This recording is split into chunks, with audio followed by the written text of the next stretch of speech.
आपण इथे 3 वाळके घेतले आहे. वाळके मी इथे स्वच्छ धुवून घेतले. वाळक्यांची आपल्याला साल काढून घ्यायची आहे. वाळक्याची साल काढून झाली आहे. मधोमध ते कापून घ्यायचे. वाळक्यामधल्या आपल्याला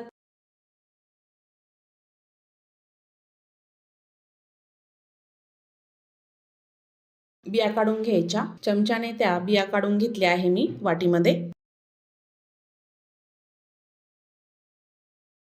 वाळक्याची चव टेस्ट करून बघायची. कडू असलं तर वाळकं घ्यायचं नाही, गोडच घ्यायचं. वाळक्याचे छोटे छोटे पीस कापून घ्यायचे आपल्याला. पॅन मध्ये अर्धी वाटी शेंगदाणे टाकले आहे. त्यामध्ये थोडस तेल टाकायचं. शेंगदाणे लाल होईपर्यंत छान खरपूस भाजून घ्यायचे.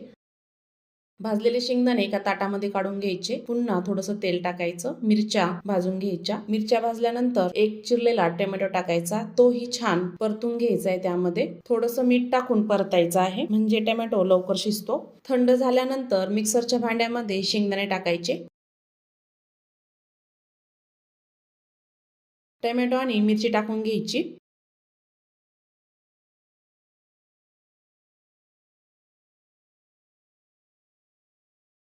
बारीक चिरलेलं वाळकही टाकून घ्यायचं. थोडंसं बाजूला ठेवायचं आहे. चवीपुरतं मीठ टाकायचं. त्यामध्ये थोडासा कांदा आणि लसूण टाकायचा. झाकण लावून ऑन ऑफ करत जाडसर असं बारीक करून घ्यायचं. त्याला बारीक केलेली चटणी एका भांड्यामध्ये काढून घ्यायची.